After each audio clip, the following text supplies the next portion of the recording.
우리가 지난 시간에는 웨스트민스터 신앙 고백에 대해서 좀 공부를 했습니다. 웨스트민스터 신앙 고백은 장로교회의 표준 헌법이라고 이제 불리는 장로교 성도들이 가장 중요하게 여기는 그러한 규범입니다. 그래서 그 웨스트민스터 신앙 고백에 가장 먼저 나오는 부분이 성경에 대한 부분이에요. 그 성경에 대해서 무엇라고 웨스트민스터 신앙 고백이 이야기하냐 하면, 성경은 하나님의 계시가 많이 있지만 그 하나님의 많은 계시들 중에 유일무이한 특별 계시다, 그렇게 이야기를 했어요. 그러니까 장로교인들이 고백하는 그 믿음의 고백의 첫 번째가, 성경은 많은 계시들이 있지만 그 중에 성경은 유일무이하게 특별한 그런 계시다. 그럼 그 계시가 어떻게 주어졌냐? 문자로, 기록으로 주어졌다는 거예요. 그러니까 하나님의 뜻은 성경책이다. 그게 웨스트민스터 신앙 고백의 성경에 나오는 두 번째 핵심 내용이고, 그 다음에 세 번째는 이 성경 기록은 AD 90년경에 요한 계시록이 완성이 되면서 멈추어졌다는 거예요. 더 이상 다른 계시를 구하는 것은 음란한 행위다. 이것을 웨스트민스터 신앙 고백이 이야기한다, 이렇게 이제 이야기를 했습니다. 그래서 결론적으로는 저와 여러분의 손 안에 이거 보시면 어떻게 되어 있습니까? 이게 하얀 게 종이고 까만 게 잉크잖아요. 그렇죠? 이렇게 주어진 이게 하나님의 뜻입니다. 이게 하나님의 뜻, 숨겨진 뜻은 하나님이 절대 가르쳐 주지 않아요. 세상을 움직이는 이런 뜻은 몇 월 며칠 몇 시에 무슨 일이 생긴다, 이거 절대 가르쳐 주지 않습니다. 다만 하나님의 성도로서 어떻게 올바르게 하나님이 원하시는 것을 이루며 살 수 있을까에 대한 하나님의 뜻, 이 명백한 뜻은 성경 기록 안에 다 들어있기 때문에 성경을 부지런하게 읽고 하나님의 마음을 가지고, 이해력을 가지고 이 성경을 읽으면 그러면 하나님의 뜻을 분명하게 이해할 수 있다, 이런 내용으로 제가 지난번에 이제 말씀을 드렸습니다. 그래서 오늘 또 마침 이남교 형제님께서 나오셔서 성경에 대한 확신, 이거가 조금 흔들리다가 성경에 대한 확신을 갖게 되니까 정말 믿음 생활하거나 하는 모든 것에, 또 누리고 있는 영혼의 자유에 대한 이런 확신을 가지게 됐다, 이런 말씀을 해주셨어요. 그래서 오늘 우리가 다뤄야 될 그런 주제는, 하나님은 완전하게 100% 말씀하셨다는 거예요. 그거 외에 다른 계시는 있을 수 없다. 이 내용을 여기 성경이 말하는 하나님의 인도라고 하는 피터 블룸필드 목사님이 지은 그 책의 한 챕터를 여러분에게 이제 소개하도록 하겠습니다. 성경의 충분성에 대해서 의문이 생기면 그러면 믿음 생활하기가 어려워요. 성경 한 권만으로 충분하다고 하는 이 믿음을 가져야, 그래야 저와 여러분의 믿음 생활이 활기가 생길 수 있고, 그 다음에 이게 배의 닻이에요. 닻을 여기다 밑에다 딱 내려놓으면 배가 움직이지 않는 겁니다. 그렇죠? 그래서 우리 믿음 생활이 움직이지 않고 딱 고정이 되려면 성경 하나만으로 충분하다. 목사가 아닙니다. 사랑침례교회가 아닙니다. 뭐예요? 성경 하나만으로 충분하다는 성경의 충분성이 확고하게 정립이 돼야, 그래야 저와 여러분의 믿음 생활이 확실하다는 거. 그래서 이 목사님이 재미있는 거 세 가지 이렇게 비유를 이렇게 들어서 이번 장을 이야기해 줬는데 참 재미있습니다. 그래서 여러분에게 하나하나 이제 설명을 하도록 하겠습니다. 성경에 대한 충분성, 이거를 왜 확신을 가지 못하느냐? 첫 번째가 뭐냐? 브레이크가 없기 때문이다, 그렇게 이야기를 하고 있어요. 이분이 얘기하는 게 브레이크가 없기 때문이다. 미국은 보통 학기가 가을에 시작이 됩니다. 그래서 9월에 시작이 돼서 12월까지 한 학기를 하고, 겨울에 추울 때 한 두세 주 정도 놀고, 그리고 1월 말쯤부터 해서 5월 정도가 이제 되면 그러면 전체 학기가 이제 마치고, 그래서 6월, 7월, 8월은 사람들이 이제 직장도, 보통 얘기하는 아르바이트 자리도 얻기도 하고 여행도 다니기도 하는 그런 시즌이 이제 6월, 7월, 8월이 이제 되는 거예요. 자, 그래서 많은 사람들이 가족 여행을 합니다. 그러니까 미국 사람들은 차로 여행하는 것이 아주 보편화되어 있어요. 그래도 웬만큼 이렇게 가면 8시간, 9시간, 10시간 이렇게 운전을 해야만 아버지도 만날 수 있고, 그렇죠? 뭐 처갓집도 갈 수 있고, 이렇게 이제 돼요. 그게 넘어가면 이제 비행기를 타야 되고, 이런 것들이 이제 상당히 보편화되어 있습니다. 자, 그래서 보통 하루에 운전을 하면 우리가 보통 100km씩 달린다 이렇게 해서 8시간 운전하면 800km. 우리 부산까지 가면 450km, 5시간이면 4시간 반이면 이론적으로 갈 수 있는 거잖아요. 미국에 이제 교통이 막히지 않으니까 보통 100에서 110km 이렇게 이제 달리면 하루에 8시간, 9시간 하면 한 1000km 간단 말이에요. 1000km. 1000km 가고 쉬고, 그 밤에 가서 자고, 그 다음에 또 1000km 가고, 이런 방식으로 너무 넓은 그런 거리를 이렇게 사람들이 이제 운전을 합니다. 제가 옛날에 살던 곳이 볼티모어라고 하는 데인데, 볼티모어가 지금의 워싱턴 아시죠? 워싱턴시 옆에서 바로 옆에 떨어져 있어요. 그러니까 서울이 워싱턴이라고 생각하면 볼티모어는 인천이라고 생각하시면 돼요. 그렇게 거리가 떨어져 있고, 그것도 항구 도시고 이제 이렇습니다. 자, 그래서 여름철이 되면 아이들의 소망이 뭐냐 하면 저 밑에 플로리다에 올랜도가 있는데, 그 올랜도 가면 디즈니 월드가 있어요. 그러니까 아버지 엄마가 이 워싱턴에서부터 올랜도까지 차를 몰고 온 가족과 함께 디즈니 월드 이제 갔다 오는 게 아이들의 큰 소망입니다. 그 보통은 어느 정도 걸리냐? 이틀에서 많이 운전해서 하루에 10시간, 12시간씩 하면 이틀 걸려 가야 되고, 하루에 그냥 8시간씩 운전해 가면 3일을 가야, 그래 이제 올랜도를 가는 거예요. 그래 거기 가면 디즈니 월드가 있는 거예요. 디즈니 월드. 시간 되시면 이제 한번 갔다 오시면 참 좋습니다.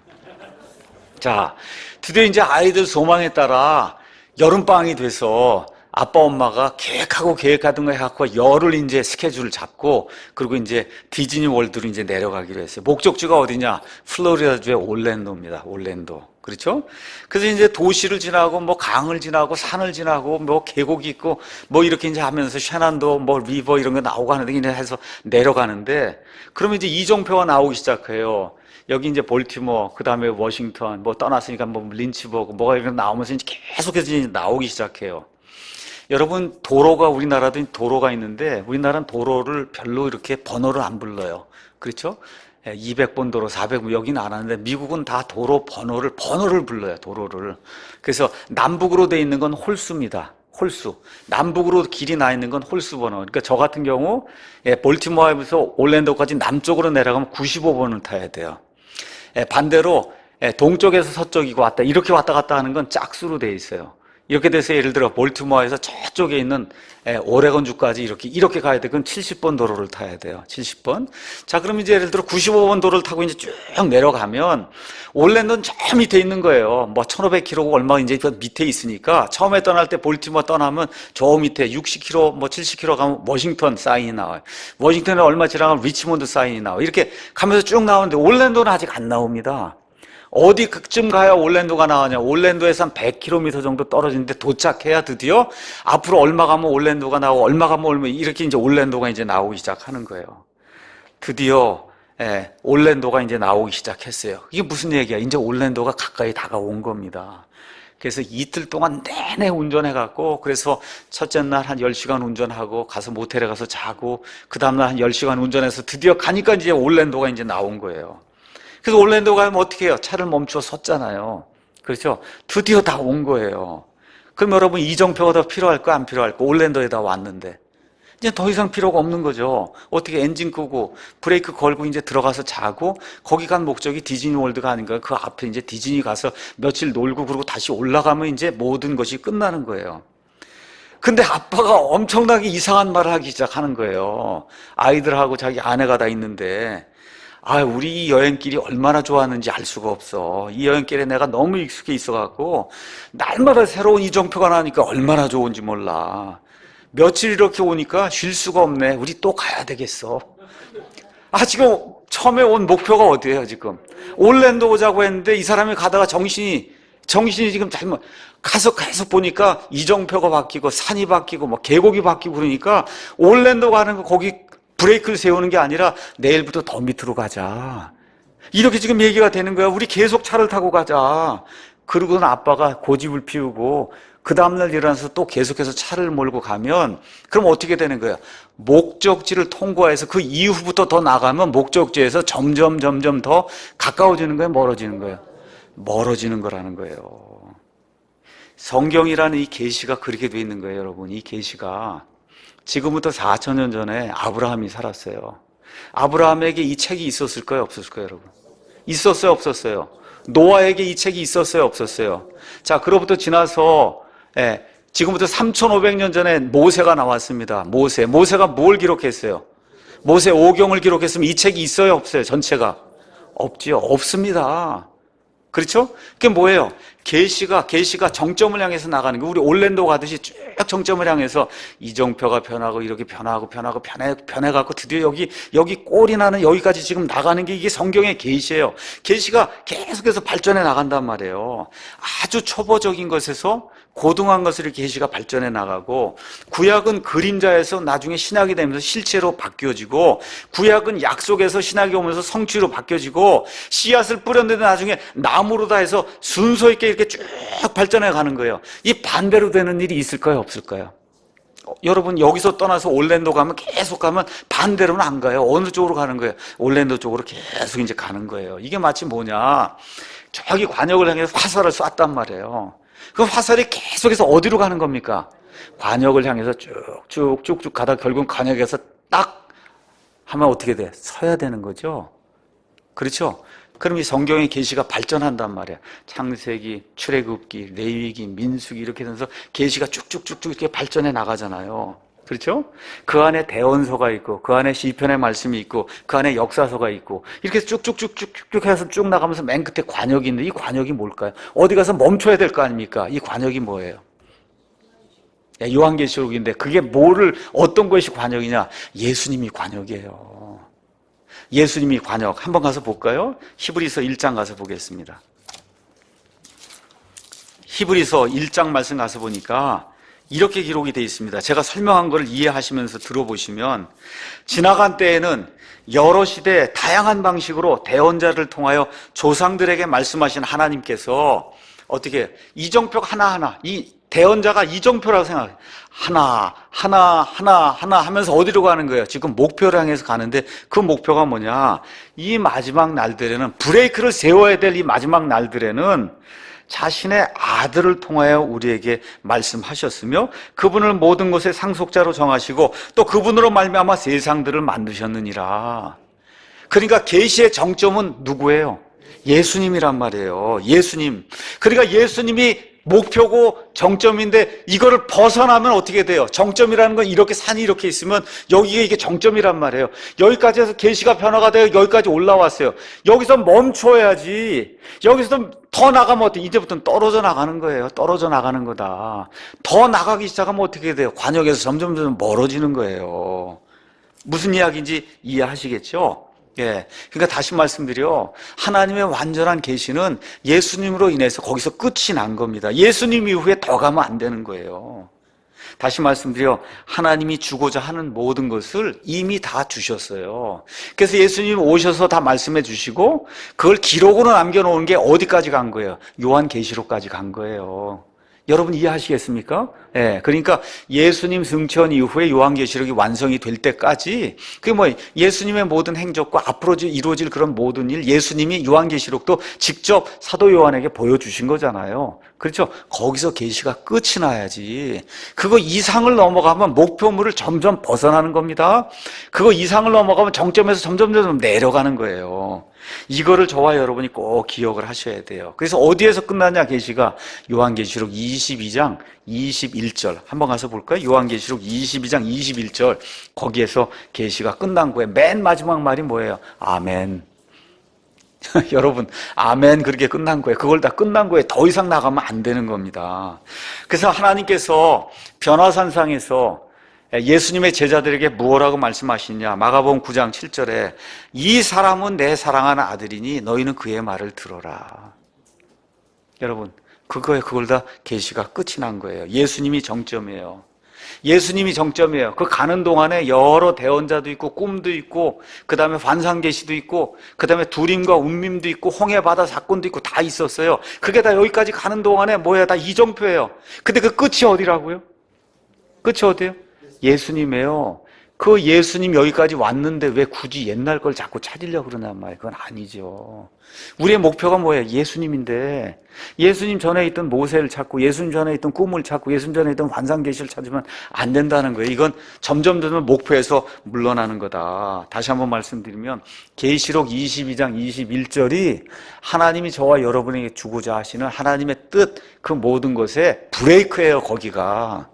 그거 이상 넘어가서 무언가를 추구하면 그런 목표를 점점 벗어나는 거다. 여러분 이해하시겠습니까? 그래서 디모데전서 3장 후서 3장 16에서 17절의 모든 성경 기록은 영감으로 주신 것으로 교리와 책망과 바로잡음과 의로 교육하기에 유익하니 이것은 하나님의 사람이 완전하게 되어 모든 선한 일에 충분히, 그렇죠, 갖추어지게 하려 합니다. 철저히 갖추어지게 하려 합니다. 그 어디까지냐? 창세기 1장 1절부터 요한계시록 22장 21절까지 하나님이 완벽하게 하나님 자신의 계시를 주신 겁니다. 자, 하나 여쭤볼게요. 이스라엘 백성이 이 광야 생활 40년 하면서 무엇을 먹었어요? 매일같이 만나를 먹었죠. 그렇죠? 자, 드디어 40년이 끝나고 41년 되는 딱 그 순간에 어딜 넘어갔냐면 요르단을 건너서 가나안 땅에 딱 들어갔어요. 들어가는 바로 그날 뭐가 그쳤어요? 만나가 그쳤단 말이에요. 만나가 그쳤어요. 그런데 이스라엘 백성 가운데 어떤 분들은 야, 그때 그냥 매일같이 그 거두던 그거 만나 그거 좀 먹으면 좋겠다 그러고 그걸 쫓아다니면 그럼 뭐예요? 그건 유통기간이 지난 불량식품이에요. 그때부터는. 여러분 이해하셔야 돼요. 만나는 어디에서만 유효하냐 하면 광야 생활을 할 때만 만나가 유효한 거예요. 이해하시겠죠? 그 이후에도 구하면 그거는 불량식품을 구하는 거다. 불량식품. 우리 성도들 가운데도 이상과 환상과 계룡산에서 뭐 귀에 들리는 거 이런 거, 그렇죠? 이런 걸 자꾸 구하는 건 뭘 구하는 거냐? 불량식품을 구하는 거예요. 유통기한이 지난 불량식품. 지금 뭐로 끝났어요? 요한계시록 22장 21절로 하나님의 완전하신 뜻이 끝난 걸 저와 여러분이 믿으셔야 됩니다. 확신하세요, 여러분? 예. 여기에 대한 확신이 없으면 그러면 이 사람한테 가서 귀 빌려주고 저 사람한테 가서 귀 빌려주고 뭐 특별한 무슨 얘기 있냐 그러고 복채 내고 어느 권사에 돈 내고 이런 일들이 발생을 한다는 거예요. 하나님 보실 때 너무 어리석은 그런 일이라는 겁니다. 자, 그래서 이분이 얘기하는 게 첫 번째는 브레이크 신앙을 가져야, 브레이크를 걸어야 된다는 거예요. 어디에다가? 요한계시록 22장 21절이 저와 여러분의 하나님의 뜻에 대한 브레이크입니다. 여기가 넘어가시면 안 돼요. 두 번째는 뭐냐? 맹목적 신앙이 문제라는 거예요. 이분이 이야기하는 게 맹목적인 신앙. 이게 뭐냐 하면 새로운 계시를 받았다. 뭐야? 꿈을 꿨다. 하나님 내게 계시를 줬다. 무언가 환상이 보였다는 거예요. 이거 보였다. 문제가 뭐예요? 그 사람에게만 보인 거예요, 이게. 옆에 가서 좀 보여달라 그러면 안 보였죠. 자기만 보여. 자기만 볼 수 있지. 자기만 봤지 남은 보지 못한다는, 이건 뭐예요? 주관주의라고 이야기하는 겁니다. 주관주의. 모두 주관적인 그러한 주장이고 증명할 수 있습니까? 없습니까? 증명할 수 없는 거예요. 그 증명할 수 없는 걸 왜 굳이 저와 여러분이 믿으려고 하느냐. 이런 맹목적인 신앙이 문제가 된다는 거예요. 자, 구약시대에 대언자들의 경우에는 하나님께서 말씀을 주시면 신명기 18장 20에서 22절 이런데, 또 여러분 갈멜산에서 엘리야를 통해서 불이 내려오는 거 이런 거 다 보시지 않았어요? 하나님이 말씀을 주시고 대언하면 그 대언의 말씀대로 그게 이루어지는 것을 하나님이 보여주셨어요. 그렇기 때문에 그 대언자가 참 대언자라는 사실이 증명이 됐단 말이에요. 근데 지금 내가 무슨 꿈을 꿨는데 하나님이 나보고 하와이로 가서 전도하라 그런다. 여러분 그거 하나님이 입증해 주세요, 안 했어요? 안 합니다. 그러니까 그거 믿으면 안 된다는 거예요. 신약시대 초반에는 제가 말씀드린 대로 표적의 은사들이 존재했어요. 존재하는 이유가 뭐냐? 제가 한번 읽어드리겠습니다. 히브리서 2장 1절에서 4절 가서 보니까 이런 말씀이 이제 기록이 되어 있습니다. 그러므로 우리는 마땅히 우리가 지금까지 들은 것들에 더 열심히 주의를 기울여야 하리니 이것은 언제라도 그것들이 우리에게서 빠져나가지 못하게 하려 함이라. 천사들을 통해 하신 말씀이 확고하였고 모든 범법과 불순종이 정당한 보응의 대가를 받았거든. 구약시대에 천사들을 통해서 하나님께서 율법을 제정해 주셨고 그 율법에 따라 행하지 않은 사람은 다 마땅한 정죄를 받았단 말이에요. 그런데 우리가 이렇게 큰 구원을 소홀히 여기면 어찌 피할 수 있겠냐. 지금 율법 시대가 아니라 모세 시대가 아니라 예수님이라고 하는 하나님의 아들이 와서 이 구원을 선포하는데 이걸 받아들이지 않으면 그러면 어떠한 어려움은 우리가 있겠느냐. 이 구원은 처음에 주께서 말씀하기 시작하신 것이요 그분의 말씀을 들은 자들이 우주에게 확증한 것인데 하나님께서도 자신의 뜻에 따라 표적들과 이적들과 다양한 기적들과 성령님의 선물들로 그들에 대해 증언하셨다. 그래서 요한계시록이라고 하나님의 완전한 계시 여기가 끝이 날 때까지 예수님 승천한 때부터 한 60년 동안에는 여전히 뭐가 있었어요? 표적이 있고 기적이 있고, 사도 바울과 같은 경우에 사도의 표적을 행했다 그랬어요. 베드로가 지나가려고 할 때 어떻게 베드로가 이렇게 갖고 있던 무슨 손수건이니 뭐니만 이렇게 가져다 이렇게 대기만 해도 사람들의 병이 낫는 그런 일이 있었단 말이에요. 이걸 통해서 이 사람들이 말하는 것이 진짜 내가 하라고 하는 그 말이라는 걸 하나님이 확증해 주시는 그와 같은 때가 있었다는 겁니다. 그렇죠? 사도의 표적을 행한 거예요. 지금도 하나님께서 우리의 병을 고쳐줄 수 있지만 지금하고 그때하고는 무슨 차이가 있냐? 그때는 병을 고치는 특별한 은사를 가진 사람이 있었고, 지금 이 시대에는 어떤 사람이 특별한 그런 은사를 가진 것이 아니라 무엇이든지 하나님의 은혜의 왕좌 앞에 가서 간구할 때 하나님의 뜻이면 하나님이 들어주시는 거예요. 지금은 그게 차이가 있는 겁니다. 자, 그래서 여기 피터 블룸필드 목사님이 이렇게 맹목적으로 이렇게 무언가 봤다고 하는 사람, 이거에 대해서 이러한 그 재미있는 대화를 이렇게 이야기를 해서 제가 아무래도 이거를 읽어드리는 게 좋을 것 같아서 그대로 이제 읽겠습니다. 두 사람이 지금 대화하는 거예요. 남자의 이름은 잭이고, 잭, 여러분. 여자의 이름은 질입니다. Jill. 잭이 이제 자기 여자친구한테 얘기하는 거, 아니면 남편이 이제 부인한테 얘기하는 겁니다. 남편이, 지난밤에 하나님으로부터 계시를 받았어. 그랬더니 아내가 얘기하는 거예요. 아니에요. 그렇지 않아요. 계시는 성경이 완성되면서 멈추었어. 그 남자가 또 얘기하는 거야. 내가 직접 들은 말인데 그거 안 믿어? 그렇게 얘기하는 거예요. 내가 지금 나한테 말한 것처럼 확실하게 하나님이 나한테 이야기하셨다니까.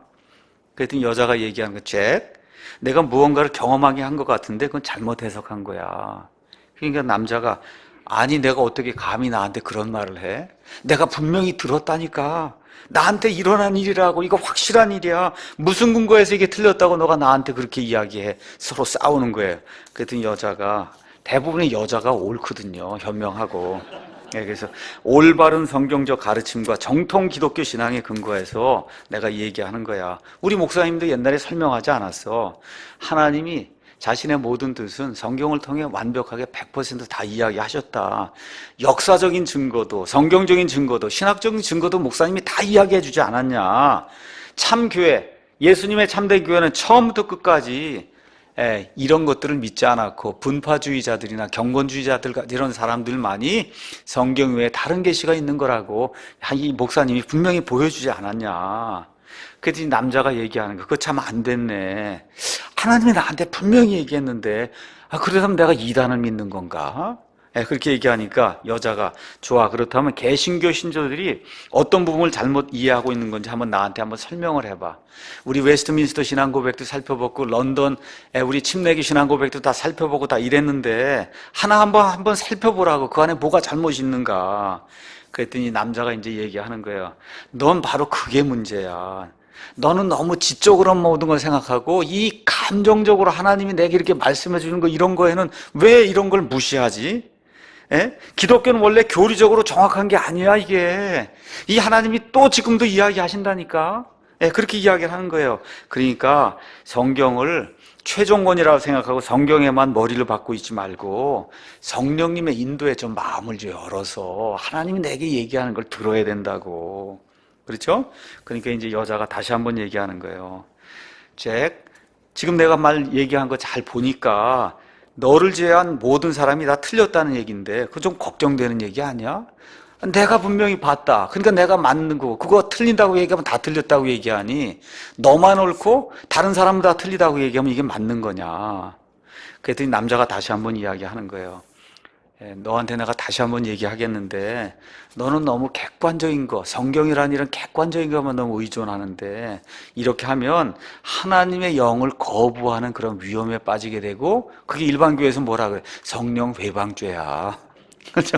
그게 성령 회방죄, 성령 회방. 하나님이 얘기한 거를 왜 그걸 무시해? 그게 성령 회방죄라고.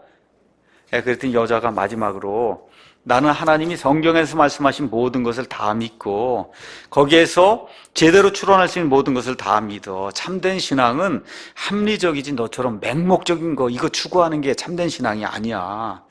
너는 너의 감정과 경험이 내 신앙을 지배하게 하고 있어. 감정과 그 다음에 경험이 믿음을 지배하게 하고 있다는 거예요. 여러분 그렇게 되면 뭐예요? 보입니다. 그 사람에게는. 꼭 그런 사람이 뭐 봤다고 얘기하여 꼭 이 감정이 이렇게 붕 떠갖고 이런 분들이 내가 보기엔 너는 신비주의자야. 아주 여자가 아주 정확하게 얘기하는 거야. 내가 보기엔 넌 신비주의자야. 너는 이미 논리적인 추론하고 합당하게 생각하는 모든 걸 쓰레기통에 버렸기 때문에 그런 일이 생길 수밖에 없는 거다. 그렇게 이제 이야기하는 거예요. 그러면서 하나님이 너한테 직접 말씀하셨다고 이렇게 하면서 사실은 너가 교만한 일을 하고 있는 거야. 하나님이 어떻게 너한테만 얘기해? 그렇죠? 이렇게 얘기해도 끝이 안 나는 거예요. 그렇죠? 끝이 안 나요. 한 사람은 봤다 그러고 그렇지 않다 그러고 이게 끝이 나겠어요? 그러니까 이럴 때 해결할 수 있는 유일한 방법은 뭐냐? 남자가 와서 지난밤에 하나님이 내게 나타나서 계시를 주셨어. 그럼 여자가 뭐라고 대답해야 돼요? 글쎄 오늘 아침에 하나님께 계시를 나도 받았는데 하나님이 너한테 그런 말을 하신 적이 없다 그래. 그러니까 내 말을 믿지 말라고 하나님이 계시하던데 나한테. 그렇죠? 그런 적이 전혀 없다고. 이렇게 무식하게 나가면 무식하게 대답하는 수밖에 없다. 그게 유일한 방법이라고 지금 이분이 얘기하는 거예요. 그렇게 무식하게 나가면 하나님이 내게 계시를 줬는데 너한테 준 적이 없다. 그렇게 이야기하라는 거예요. 그래서 이분이 불에는 불로 맞서야 된다. 이렇게 이제 이야기하고 있는데 맹목적 신앙을 요구하는 사람들에게는 이렇게 해야 겨우 빠져나올 수 있지. 이거 아무리 설명해도 안 된다는 거예요. 그래서 이거 기억하시고 감정에 치우쳐갖고 맹목적인 그런 믿음을 가지면 안 된다.